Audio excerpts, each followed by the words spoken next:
Assume the responsibility of yourself. Don't assume the government makes your decision. You say no. Don't say the government do it. You say no. You have the courage to do it. I think I detect his voice changing. Maybe his cojones are getting small. No-No's against drugs. It's a program geared primarily down to kindergarten. We do it through music, a cartoon character called Little No-No, the drug fighter. No one else in the United States is giving us a hand. Is a tyrannical approach to solving a social medical problem, and we endorse the idea of voluntarism and self-responsibility, family, friends, and churches to solve problems, rather than saying some monolithic government is going to make you take care of yourself and be a better person. It's a preposterous notion. It never worked. It never will. The government can't make you a better person. It can't make you follow good habits. Why don't they put you on a diet? You're a little overweight, and I think you'd be in better health. You're a little choked out. You want to make perfect. You're a little choked out. You know, I'm tired of people like you. Have the government do that. I'm tired of people like you using the Constitution to do whatever you want to do. That is the man that tried to warn you that sadly a lot of people did not listen to, former Congressman and presidential candidate Ron Paul. Welcome back, beautiful and amazing human beings. This is Okradowski here of WeAreChange.org, and we got a lot of crazy news to get into, especially coming from Texas, which is sparking a national debate. Sadly, a lot of people are trying to use this tragedy in order to push their political ideas and agenda onto you. What's really going on here? What's going to happen? What led to all of this? Well, we're going to be discussing that plus a lot more, all exclusively on this independent media outlet that strives towards holding the most powerful people in our society accountable to the actions that they commit. This is why we're also going to be talking about the latest actions and moves made by the World Economic Forum. Lots of important issues to talk about, so me and Atlas are just going to jump right into it, as of course there's not much time to waste as we're entering the third day of the Davos World Economic Forum, put forward by, of course, corrupted businessman Klaus Schwab and some of the wealthiest, most powerful people in the world that are discussing changing society for their own personal benefit by, quote, recalibrating free speech, pushing forward a cashless society, and using technology in order to track, trace, database, and watch every single move and action made by the citizenry, leaving a lot of people asking themselves, wait, who voted for these people? Is there even a way of voting them out? Since, wide sweeping changes for the general public should be made by the general public and not just by the most powerful, nefarious, corrupted individuals in our society. But that, of course, is a crazy concept, including to many corporate mainstream media giants like Reuters, who, by the way, are paid partners with the World Economic Forum, who have now publicly declared that the World Economic Forum does not have its own police force, even though the police and military there have been activated to protect Davos and the World Economic Forum, even though they have their own patches and have been harassing critics of the organization, specifically journalists, by detaining them for over an hour, searching every aspect of their items and brandishing machine guns in an intimidating fashion, all because someone criticized the World Economic Forum. Now, if you ask me, they're kind of acting like the World Economic Forum's police, and we really didn't need a fact check for this, but as my shirt that I just spilled coffee on says, it's not the news, it's an establishment press release, and that's exactly what a lot of the corporate media institutions have been acting like, and a lot of them are under the direct control and influence of very powerful businessmen like Bill Gates, who poured hundreds of millions of dollars into the corporate media. He's also pouring dark money, according to a lot of the latest accounting and reports coming from Breitbart that are specifically highlighting how him and another cohort that is known to be a major globalist who have been funneling money into attacking Elon Musk because, Elon Musk likes the concept of free speech. And outside of the larger contrived divide and conquer agenda that we see so pushed on by our mainline societal and political figures, we have to understand that it really comes down to a line of people who believe in freedom and people who want total government control of every aspect of your life. I think understanding those two political dichotomies is extremely important moving forward, especially with what just happened in Texas, which we're going to be talking about in a little bit. But here in the United States, domestically, things are definitely heating up politically and becoming more divisive, more dangerous for everyone involved, as of course there's even mainline news anchors on CNN calling for other people to be sent to jail or something worse because of their political ideas. These are the remarks made by Carl Cameron on CNN talking about specifically Tucker Carlson, which shows you just how crazy things have changed in this country and how they're only going to be changing a lot more from here, especially with the upcoming elections. There's a lot of things to look out for, a lot of crazy things happening in this world, and we try to make sense of it all, specifically on LukeUncensored.com, where we just released our forum. We have 3 masterclasses, videos available for you there almost every single day, merchandise available only for members. We're truly building up our own platform as much as we can, and I'm super excited about the forum where we are going to be discussing ideas,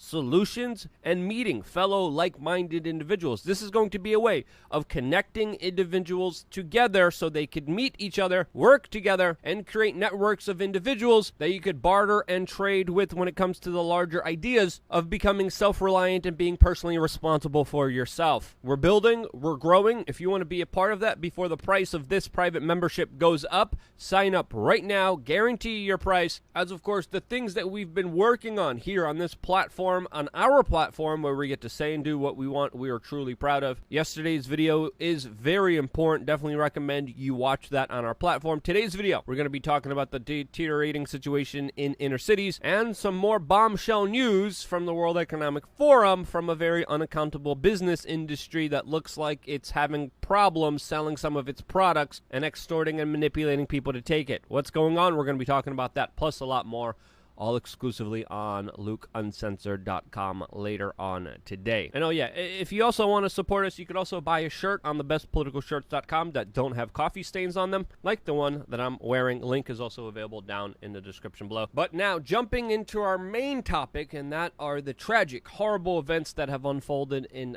Texas. We have to understand that these are extremely emotionally invested events that are just as difficult to talk about as they are to deal with when it comes to the larger ramifications of what's going on here. Obviously, a lot of pain, a lot of suffering that sadly has impacted this small town in Texas in an extreme way, which now, of course, has become a major national issue. And truly, your heart goes out to the people that were affected by this. And just saying that it's a tragedy is again, underplaying the larger significance of the human horror and evil some people had to go through. My initial reaction and response to this is to, of course, try to not make sure that we show the name and the photo of this deranged, crazy person that committed this horrible action, since, of course, there are multiple psychological and scientific studies out there that show that the media's reporting on these types of events, just like the events in Buffalo, are creating situations that inspire copycat individuals from doing the same thing.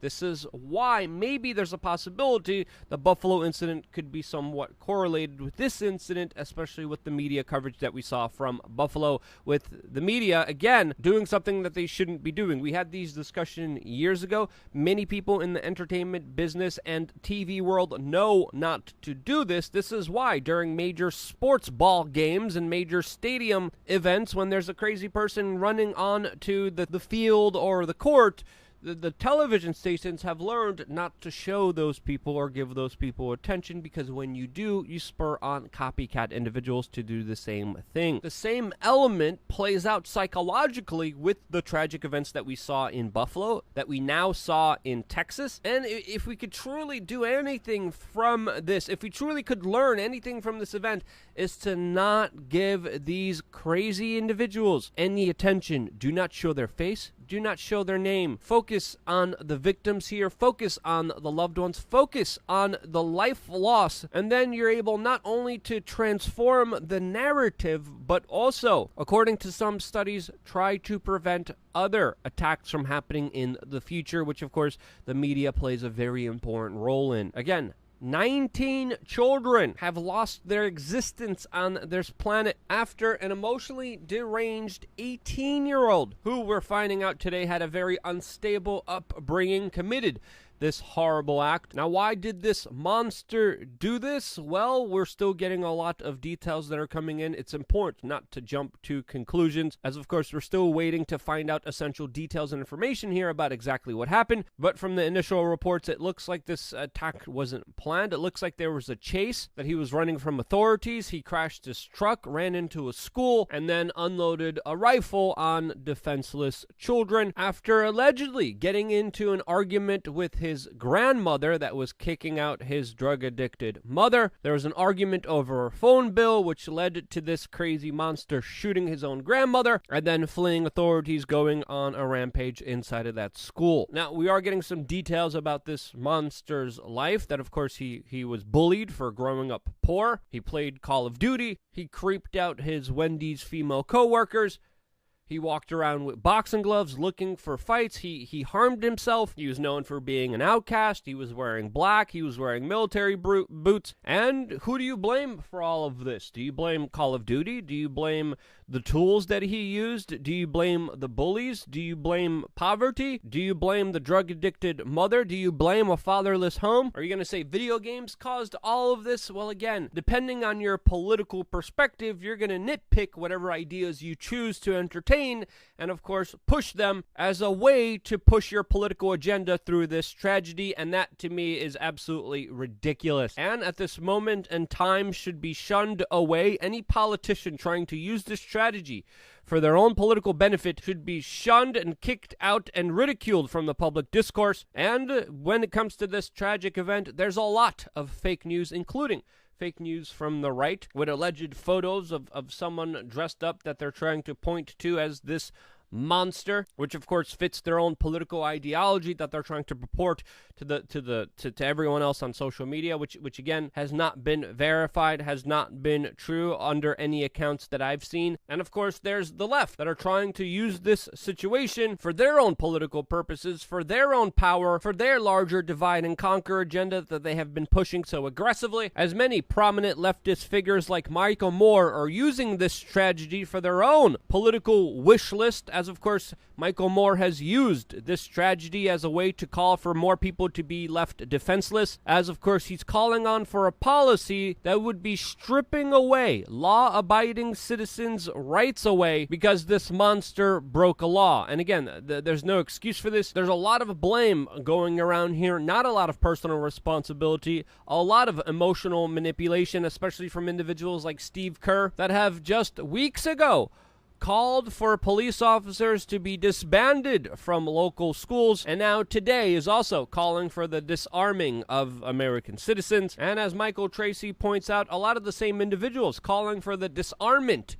of law-abiding, legal American citizens are the same individuals calling for the, quote, uncontrollable, untraceable, indiscriminate dumping of weapons into Eastern Europe. And if you're seeing this tragic event and thinking that this is a good time to make yourself less capable of defending yourself, well, I would say you should definitely pick up a history book so you understand what happens when civilian populations are disarmed, because this is when history turns to horror. And obviously, you know my personal opinion on this matter. There's a lot of hypocrisy. There's a lot of people using this tragedy for their own political purposes in order to hurt their political opposition. And in moments of tragedy, we have the ability to unify people or to divide them. And sadly, the current political establishment class is pushing a divide and conquer agenda. That sadly, in a moment in time where we all should be coming together, where we all should be paying respects, where we should all be saying, wow, that's horrible. Let's come together and figure out a rational, real way to deal with these types of situations. We're not doing any of that. All we have is divisive, hyperbolic political language, which sadly some politicians see as an opportunity for a larger power grab. And in my opinion, that is absolutely ridiculous. And if you agree, share this video with your friends and family members. It is more imperative than ever that we get these important talking points, that we get this important assessment out there to the general public, so we could start to have somewhat of an honest, rational discussion surrounding all of the major changes that are coming to this country. I got a lot more to say about this particular issue on LukeUncensored.com, but if you think I was wrong I'm willing to listen to you. I want to know why you thought I was wrong when it comes to expressing these larger ideas. And if you have any evidence, if you have any suggestions, please let me know down in the comment section below. I always appreciate the constructive criticism. I always appreciate the ability to have a real and open, honest discussion. And I'm willing to admit, I could be wrong sometimes. I think it's important to understand that we are all, what's the word here, fallible? English is my second language. I'm probably butchering it. But regardless, we're dealing with a crazy situation. It's only going to get crazier from here. Stay safe, stay smart, stay personally responsible for yourself. I love you guys. Stay tuned for a lot more here on wearechange.org.